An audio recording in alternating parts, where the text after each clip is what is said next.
महानायक राजेश हमाल यो एजमा पनि एनर्जेटिक चाहिँ छन् है। हुन त एज पनि कति नै भयो भएको छ र 21 इयर्सको त हो। नरसिंह अवतार रिलिज भइसकेको छ, मैले हेरिसकेको छु। अस्ति अच्छा लेकिन लन्डनको भन्ने सङ हेरेर चाहिँ म एकदमै धेरै स्केप्टिकल भएको थिएँ। एकदमै धेरै बडीमा कुनै फ्लेक्सिबिलिटी नै छैन हैन, एकदमै राम्रो मुभमेन्ट नै छैन।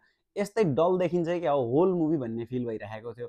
तर मुभी हेरिसकेपछि एक्सनहरु हेरिसके पछाडी चाहिँ यो चाहिँ फिल भयो कि सङ्ग्सको कोरियोग्राफी नै राम्रोसँग भएको रहेनछ। मुभीमा देखाइएको एक्सनहरु, डायलग डेलिभरीहरु एकदमै राम्रो छ, एकदमै पावर प्याक्ड छ, एनर्जेटिक छ। जब जब राजेश हमाललाई हामीले स्क्रिनमा देख्छौं एकदमै मजा आउँछ। हुन त धेरै लामो पछि स्क्रिनमा हेरेर पनि हुन सक्छ हैन। यसको मतलब के मुभी एकदमै बवाल बनाएको छ त?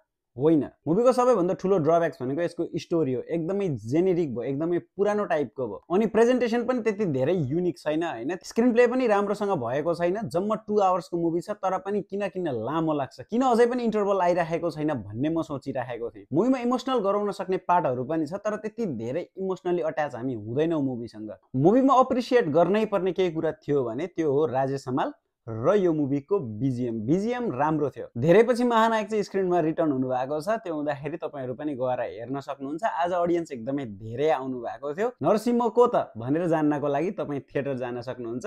Like and follow.